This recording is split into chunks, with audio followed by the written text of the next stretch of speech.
Hello, everybody, and welcome to the November 17th Trips and Traps. I'm Andy Serling, joined by Eric Donovan. We have two segments to bring you this week, two races in each segment. We'll start off with the seventh race from November 9th. This is a two-lifetime $25,000 claimer for fillies and mares. Going six, we're taking a look at the 4 Gambling Geraldine. Yeah, it's interesting because Gambling Geraldine, as we'll show you right here, and you can see her back there, orange cap, blue silks. She's a horse you expect to be the speed. Now, as she always seems to be, she's the favorite in this race. And I don't think she broke slowly, Eric. I think it was just a decision by the connections to try to rate her. Yeah, I mean, she just didn't have the customary speed that she had. Maybe, last time out the horse was on the lead and folded up badly. Maybe they just tried a little bit different tactics this time. Ends up on a little bit of traffic here, and this is where, some people think that she started to have a nightmare trip. Yeah, I don't think she did at all. I just think she's sort of between horses, and Johnny's doing a very good job of rating her. It's not as though she's badly fighting him or anything. She's a little bit rank because she's not used to this, but not to the extent that it really matters because she's easing up through traffic. She's basically saving ground, the two-path. She's sitting behind the pace. Everything is really going fine for her, and as you'll see as the field angles out to turn for home, she very sweetly gets to the outside, looks like she's going to blow by, and hangs like a chandelier. Yeah, she really has no excuse in here. The eventual winner's tipping out 3 wide in the yellow cap at the top of the stretch there, and, there's just no reason why Gambling Geraldine shouldn't have come with a better finish and done better than third here. At this point, I mean, I thought she was going to win by 2 lengths. And you're right, and the winner also chased 3 wide the whole way. I mean, you could say the pace basically held together in this race, but it's not as though Gambling Geraldine, even though she was sort of towards the back early, as the field settled in, she was right there, and she just doesn't pass horses. The bottom line with her is she's had plenty of chances. She's been short prices. She was dropping considerably in this race. Hey, she may drop again. Listen, as you've said to me, she may drop down to the bottom of the barrel, and she might win a race at a short price, but I'll tell you something.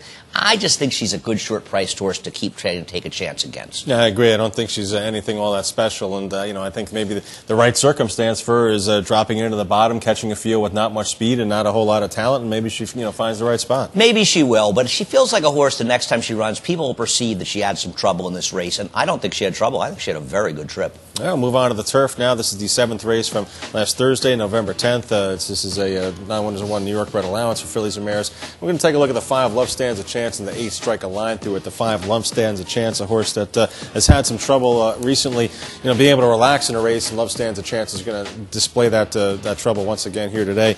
Strike a Line through it, I thought had a little bit of traffic in the stretch. We'll get to her a little bit later on here. But Love Stands a Chance, right now in about 6th position toward the middle of the pack there in the green silks, trying to settle in. You can see she's a little bit rank at this point here. Yeah, she's become very rank. It's odd because Edgar Prado had no problems rating her when she was running at Saratoga and got a good trip, but it seems like her last 2 starts, she's pulling this act where the jockey just has to fight her the whole way. And I frankly, you can't really blame Javier Castellano. He basically is trying to keep her in there. Behind her's the 8, but he just stops trying to fight her eventually, and she runs off the lead on him.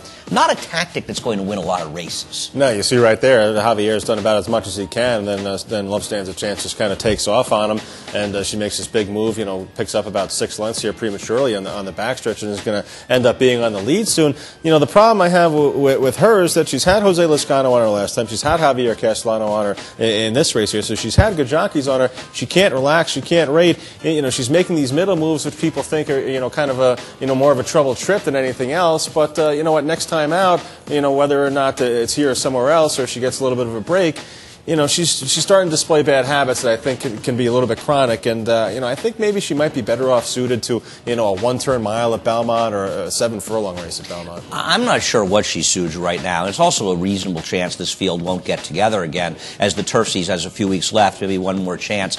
I'll be interested to see if they would even enter her at this point, because the kind of habits that she's showing, and here she is on the front end, the 8 Strike a Line through it back there, to me enjoyed a pretty good trip, but I just think the habits she's showing, I would like to see what they can do with her when she comes back next year, assuming she does.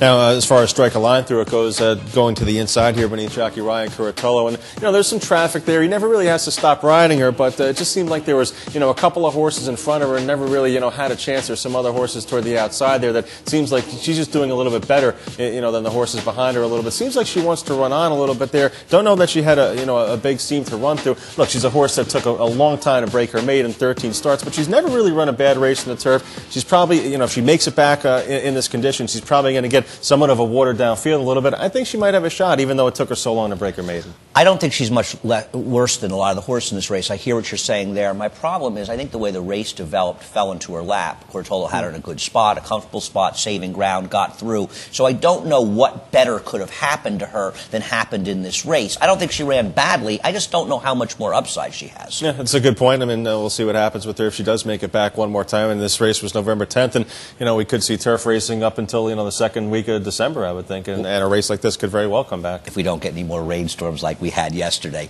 Anyway, we love to hear your comments. We could always use all the help we could get. It's Trips and Traps at NYRAinc.com. Come on back for the second segment.